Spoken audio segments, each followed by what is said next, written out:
Aquarius, thank you so much for joining me for your November 2024 soul story. If you have a sun, rising or moon in the sign, this is your reading. It's Romy here.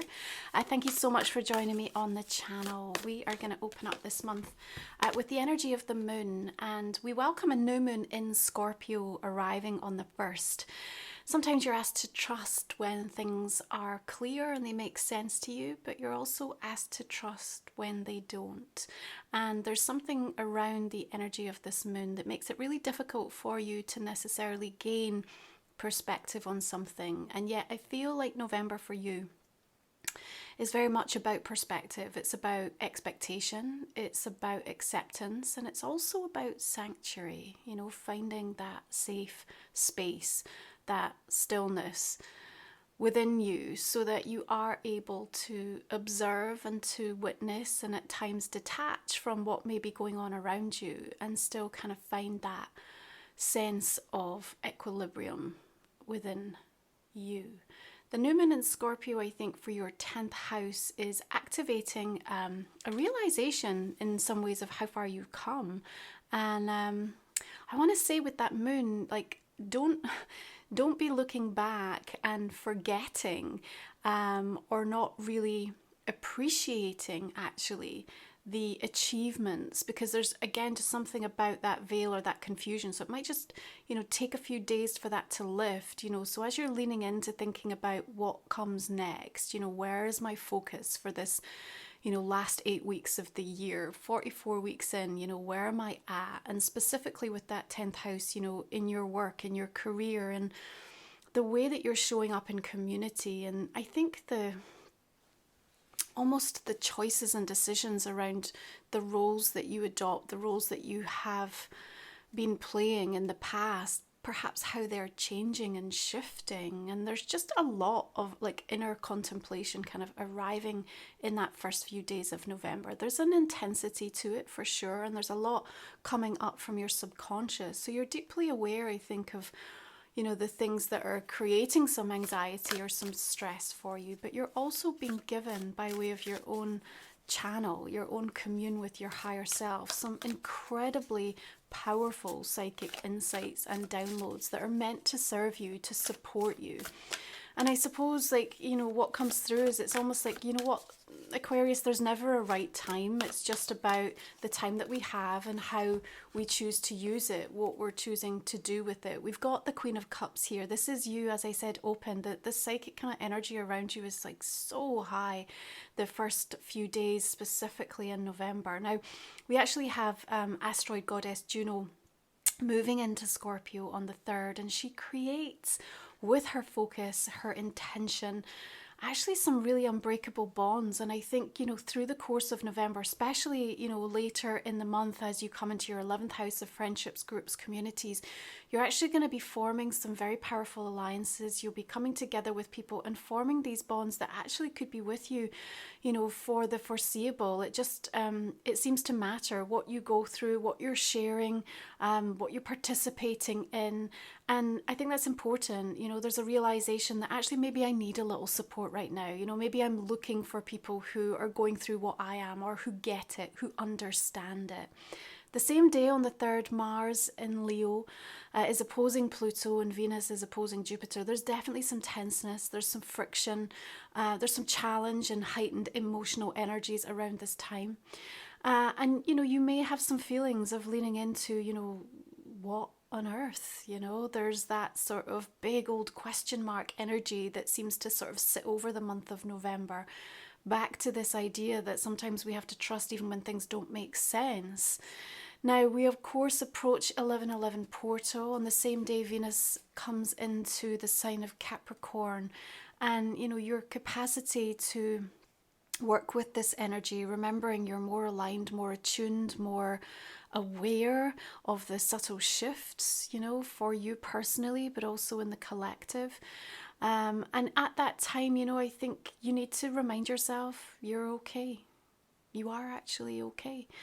Brave choices are not always easy choices. And I think there's something that matters, that's driving you, that's important around that time of the 11th.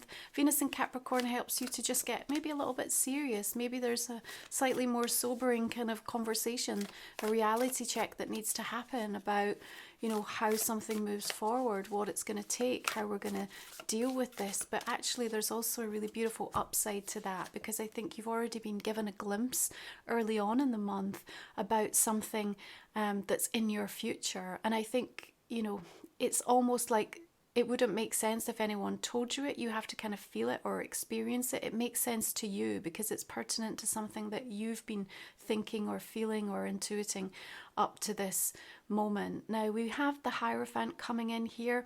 There's the commitment piece that I'm talking about. It just feels like there's this really powerful forging of bonds. Now, both the Queen of Cups and the Hierophant, almost in that prayer position, very open, trying to seek advice, guidance from that higher power. Show me the way, help me understand, help me make sense of something. This is really powerful through the course of November. You also may be considering the investment into something. I need to learn more about this. I feel like I need to be more prepared. I feel like I want to advance myself in some way, shape or form. 10th house is going to really motivate and drive you in that regard. And so the Hierophant can come in and perhaps pique your interest or specifically direct you towards the people, the places, the things that are going to help upskill you or give you the things that you know are going to be advantageous to you moving forward.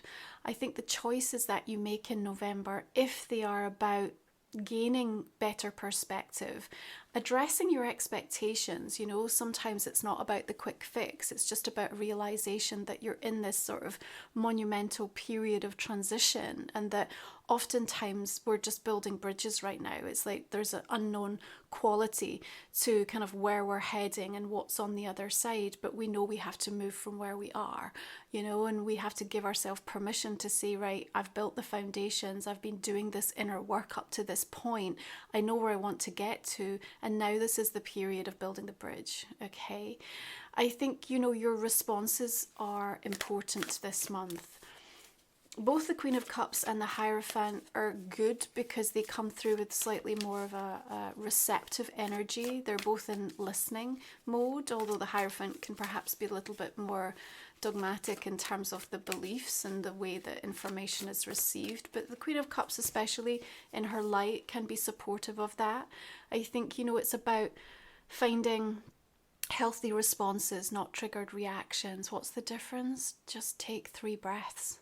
You know, after something lands and you feel deeply affected by it, 3 breaths before you say anything or you decide to take a specific perspective or position on something.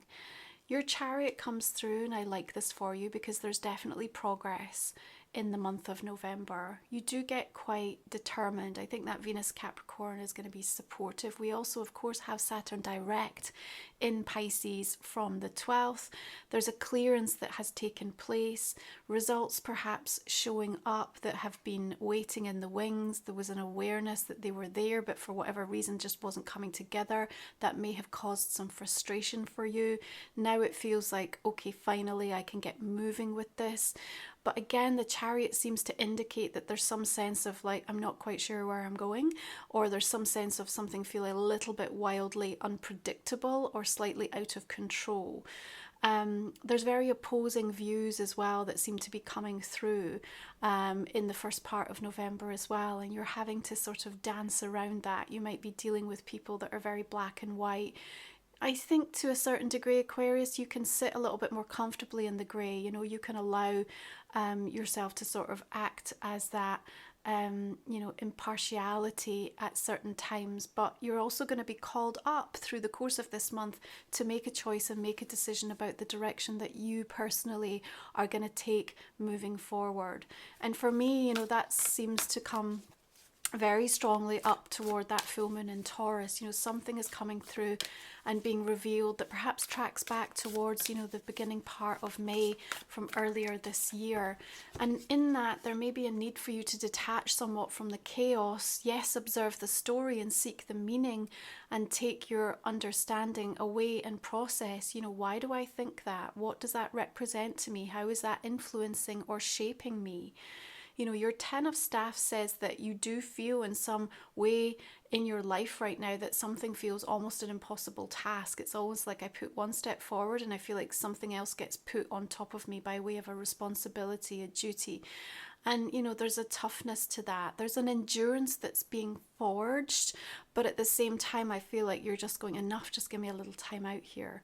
There's definitely a quality over quantity, so I wouldn't be reaching to try and get more. I would look at what do I have and how can I make it better, and that's going to serve you a little bit more. The realization, I think, that, you know, anything worth having is going to require some significant investment from your perspective at this moment, and that investment can come through in terms of, you know, energy, devotion, time, you know, financial, whatever that is. It feels like it's asking a lot of you.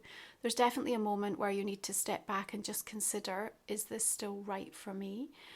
And I think that's why it matters to also appreciate and realize how much you've already achieved through the course of this year, because then you might be in a position where you can say, actually, do you know what? I can park this. You know, I've got way more than I anticipated, or I'm further on than I thought I would be. Or, you know, you might lean in and just be like, do you know what? With one final push, this is something that I'm going to be able to complete, or I'm going to be able to progress. And that really matters to me. You know, it was something I laid out, something that felt really important and was a promise I kind of initiated at the beginning of the year. There may also be scenarios or situations where you've got no choice. You've just got no choice. This has to be how it is for however long it's around you. But remember, the 10 is at the point of an ending of a cycle, and you are making progress. So it's not like you're standing still, you know, burning rubber, like spinning tires. It's not that. It just feels like, actually, even though there's a sense of just feeling a little bit weighed down by something, it's actually going to be worth it. It's going to give you that sense of relief, and very soon, okay? The full moon in Taurus also feels to me like it brings something tangibly through for you. It's almost like I hear you saying, I can work with this. Yeah, I can work with this.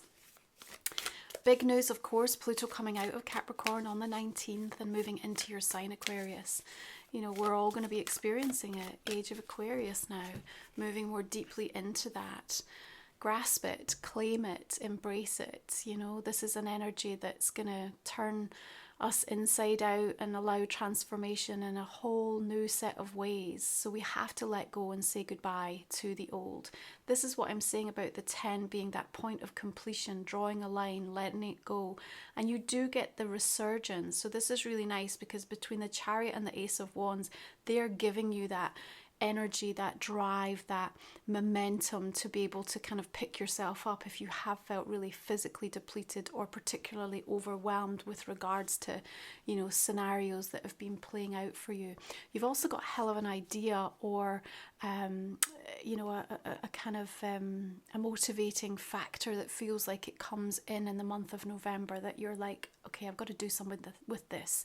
You know, this feels like it's been given to me, or it's come up at this time for a reason. I think you'd be right.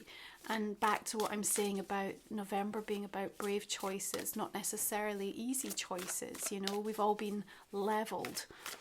Yeah, there's a humility that, you know, you're leaning into because of what you've witnessed or been a part of. And as you come into Sagittarius energy and your 11th house is lit up, there's a reminder of, well, what matters to me?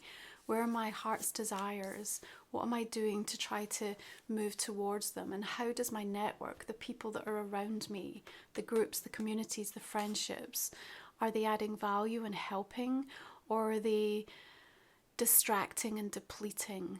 And I think you'll get quite serious and quite intentional as well about making any shifts or changes that you need to in order to help move forward on this very clear path that shows me that, you know, you're kind of ready to take. right? Now remember I said these words: perspective, expectation, acceptance, and sanctuary. So, you know, we're also leaning into what do these represent to you, and how are they showing up, and how are they influencing the different events that are going to be taking place, right? Acceptance is a tough one. Sometimes we don't want to have to accept a certain condition or set of circumstances, and you know, that's okay. Sometimes we just have to acknowledge where we are, and maybe that's a better way to put it. You're not accepting it, you're just acknowledging, this is where I am and this is what it means, but here is where I'm heading. And I think that kind of release and relief of just framing it in the right way is going to be really important for you through this month of November, right? 2 new moons this month. The second one arrives in Sagittarius on the 30th. We also have Mercury retrograde arriving on the 25th in Sagittarius. So the shadow from that's going to be felt from around the 7th, okay? So bear in mind, you know, you're going to have this second opportunity to almost like take that Ace of Wands and strengthen its energy. It's just a seed of potential right now, but I feel like the magic of November can really lock in the intentionality of, this is my new chapter and this is the first step that I'm going to take towards it, and that feels potent. We also have Pallas Athena, asteroid goddess, shifting into Capricorn the same day as the new moon. So again, the strategies, the plans that we need to deploy to make it happen, they're becoming really crystal clear for you. And, you know, with those unbreakable bonds that are also showing up this month, like November can, you know, create a lot of traction and a lot of energy to be used in the right way by you, okay? If you're new to the channel, our last 3 cards we look at in the extended reading, Sagittarius, Aquarius even. You can find the link below. We talk for another 30 minutes. We'll look at a personal question and a relationship card for you as well. I am going to go ahead and clarify these cards and just see the direction we are going to take that reading for you. Now this month you can find my 11/11 energy activations over on the website to support you with those rituals and really drawing towards you more help and support, more clarity, to help you move forward in all aspects of your life. I also want to remind you that my journal is going to be shipping this month, so if you haven't already pre-ordered, please check it out on the website. There's going to be some offers that also are linked in with my other sacred titles, my oracle and my book. Super excited about the journal. It's going to be not like anything you have in your collection, you know. It's really going to be the soul companion I think that you need moving forward into this next year ahead. Okay, what do we have here? The Emperor and the 10 of Pentacles. We've got the Star, some nice majors coming in here. All the decks are always listed below, and all of my sacred offerings, ways to work with me, signing up to my newsletter. You can find it all over on the website, romywiser.com. Okay, let's have a look at Life Soul Vision Oracle. This is my own deck, just to see what it's going to be adding to this conversation. Casting out constellations. This is the way, this is the work. Honesty at the edge of quiet. Soul stories. Alchemize the ache. There's something kind of inevitable that you're leaning into around this month, you know? And that doesn't have to be negative. It's just like this feeling of like you can see it unfolding. Just pay real close attention to what's surfacing for the, you know, the first few days of November. I think you're just going to be receiving some incredibly important and what will become, you know, something that you really place your faith and trust in terms of some of the visions or the insights psychically that show up. Okay, one more oracle for Aquarius for the month of November. Okay, obstacle, find another road, flexibility, change. We're going to explore where that sits in your reading for November in the extended. Thank you for being here. I appreciate you. Have a beautiful month ahead. Take care of yourself. You are okay. I'll see you soon.